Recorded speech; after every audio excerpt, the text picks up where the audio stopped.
गरुड़ पुराण के अनुसार मनुष्य ने अपने जीवन में पाप और पुण्य दोनों ही कर्म किए हैं, तो मरने के बाद उसकी आत्मा कहा जाती है नर्क या स्वर्ग। जब किसी मनुष्य के प्राण निकलते हैं तो यमराज के दो दूत, यमदूत, उसे लेने आते हैं। पापी आत्मा यमदूत उसे डराते हैं और बलपूर्वक खींच कर ले जाते हैं। पुण्य आत्मा उसे सम्मानपूर्वक ले जाया जाता है।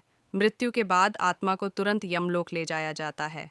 वहाँ उसे उसके पाप पुण्य का कच्चा चिट्ठा हिसाब दिखाया जाता है। इसके 24 घंटे बाद आत्मा को फिर से उसके घर पृथ्वीलोक भेज दिया जाता है, जहाँ वह 13 दिनों तक अपने परिवार के साथ रहती है।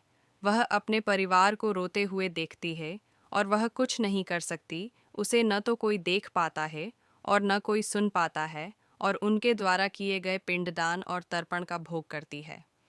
13 दिनों के बाद आत्मा फिर से यमलोक की कठिन यात्रा शुरू करती है, जिसमें उसे वैतरणी नदी और 16 नगरों को पार करना पड़ता है।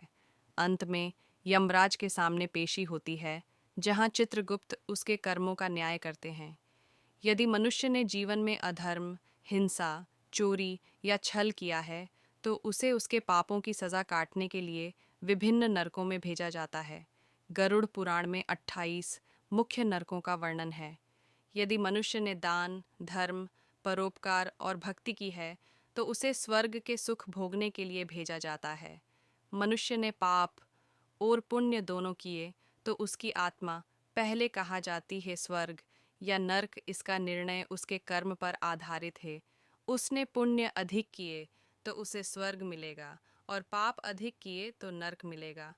अगर किसी ने पाप और पुण्य दोनों बराबर किए हैं, तो उसे पितृ योनि में भेजा जाता है, और उसे भोगने के बाद, सजा या पुरस्कार खत्म होने के बाद, आत्मा को फिर से उसके कर्मों के अनुसार 84 लाख योनियों में से किसी एक में जन्म लेना पड़ता है।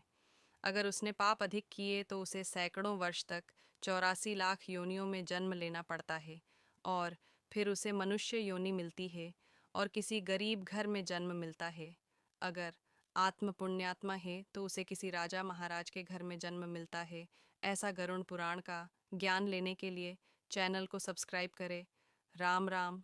जय श्री कृष्ण। जय श्रीमन नारायण।